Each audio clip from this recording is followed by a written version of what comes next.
mga kauni, for today's vlog nga guys, pag-uusapan natin kung paano tayo magkakaroon lagi ng benta dito sa ating TikTok account kung isa kang affiliate.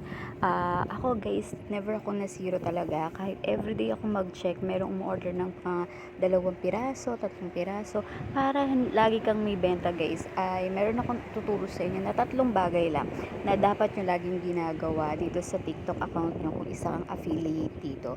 So sigurado ako sa inyo guys na hindi ka masisiro ang benta nyo. So punta lang tayo ngayon dito sa ating shop, dito sa TikTok shop natin. So papakita ko sa inyo na kung may benta tayo or wala. So as for today lang guys, meron na akong 5 sold item. Meron na tayong kita dyan na 78.9. So sure ball na yan yung kita natin, yan yung commission natin. So, meron ditong beta na 981. Iyan guys is dun sa seller. Tapos yung sold item natin is 5. Tapos yung commission na natin dyan is 78. Isang araw pa lang yan wala pang 9. Yan na yung kita ko guys. So, ang gagawin nyo lang guys is mag-engage lang kayo. Pag meron kayo napanood ng mga nag-a-affiliate, comment lang kayo, like lang kayo para ma-boost yung inyong engagement sa isang content creator. Pangalawa guys, lagi kayong mag-post.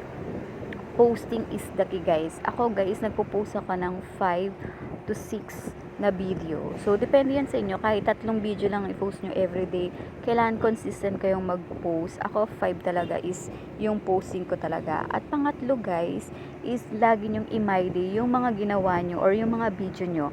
So, kailangan para malaman ni TikTok na lagi kang present. Kumbaga, lagi nilang na para alam ni TikTok na nagkikipag-engage ka at laging present, laging merong update sa inyong account para lagi niya kayong i-boost niya kayo mismo ang i-boost niya or ibibigay niya yung mga video niyo sa iba pang mga content creator. Tingnan nyo guys, wala akong product AI affiliate lang ako guys. Nagpo-post lang ako ng mga item na gawa sa AI. Tapos yun lang yung gagawin ko siyang i-generate ko lang siya, gagawin ko siyang video guys. So ayan, tingnan nyo naman yung views ko rin talaga, hindi rin mapatawaran, no? So hindi ako 0 views din. So hindi na ako 0 views. Tapos may mga order pa ako everyday, hindi ako nasisiro. Kahit isang item guys is nakakabenta talaga ako. So yun lang yung gagawin nyo, makipag-engage, mag-like, mag-comment. Kung gusto nyo i-share, pwede nyo rin i-share. Tapos posting lang kayo. Post lang kayo ng kahit 3 video para update pa rin. So yun lang guys, thank you for watching.